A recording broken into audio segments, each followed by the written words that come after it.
Well, of course, I'm very concerned. Years ago, I asked my youngest granddaughter where food came from, and she said, pick and save. So I got worried then. The whole food supply chain is going to be disrupted.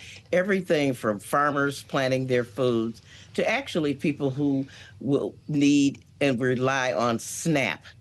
And so this will affect grocers, people who have jobs bagging groceries, the inflation, the cost of groceries, and our farmers. And the only way that this president seems to be able to address these things is to try to provide a subsidy for agriculture workers, or to declare that he is not going to deport Mexican migrants who might be working as agricultural workers. This is a real big stretch in terms of saving our economy and lowering costs. Well, Congresswoman, I would mention, and our audience on Bloomberg TV as well as on YouTube can see this now, President Trump has just landed in Texas alongside First Lady Melania Trump. They, of course, are now heading into the helicopter, and they'll begin viewing some of the damaged areas in and around Kerrville, Texas, from last weekend's devastating floods. When we consider, Congresswoman, the future of FEMA, knowing President Trump has up until recently called for essentially its dismantling and sending that responsibility back to the states, do you believe that that policy pursuit is one that he will still actively pursue, or could this disaster actually spell a second chance for FEMA as it currently stands? Well, I guess I wish I could predict what President Trump was going to do, because I would not have predicted that FEMA would have been destroyed when we have seen time and again, whether you believe in climate change or not, the environment be shifty, cause tornadoes, all kinds of 500-year weather conditions, and surprise, surprise, this storm was yet another aggression on the part of Mother Nature, and a warning not to dismantle emergency services. I heard President Trump say, I wouldn't have even blamed Joe Biden for this. But I'm telling you that there's nothing like preparedness, and nothing like being able to reach people on several different platforms to warn them to escape.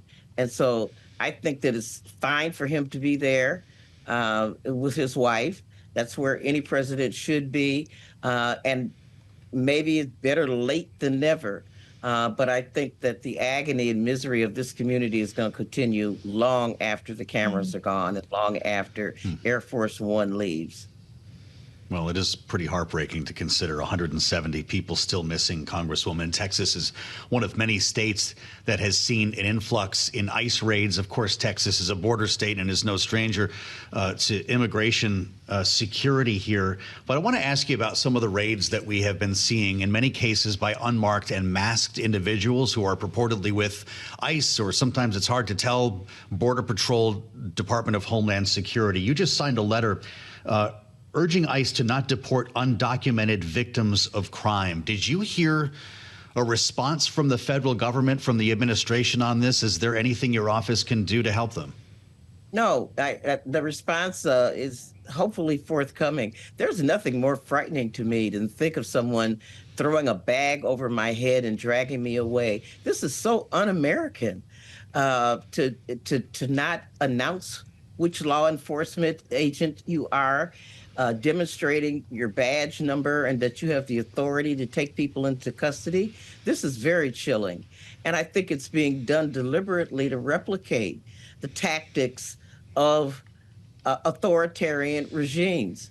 This is totally unacceptable, and it defies people's, I'm not an attorney, but I would think that if you need a warrant, you would at least need to disclose who you are as a law enforcement person. This is totally unacceptable. Well, Congresswoman, when we consider ICE will be getting more funding along with Customs and Border Patrol due to the One Big Beautiful Bill that just passed and all the various components in it, with the passage of that bill, with the potential passage of now a rescissions package that could very well happen in the Senate, do Democrats have any incentive to deal with Republicans for a government funding deal? Well, we always have an incentive to do our job if we're allowed to do our job. The thing about the package now is that it's the largest border bill that we have seen in history. And I don't know that it's always directed at the right equipment. Democrats have long been for more electronic surveillance, more human beings to actually evaluate and separate the sheep from the goat, as it were, at the border. We have always erred on the side of more border security, but the building the optics of, putting people, surrounding them by alligators. This is a costly. It costs so much money uh, Mm, to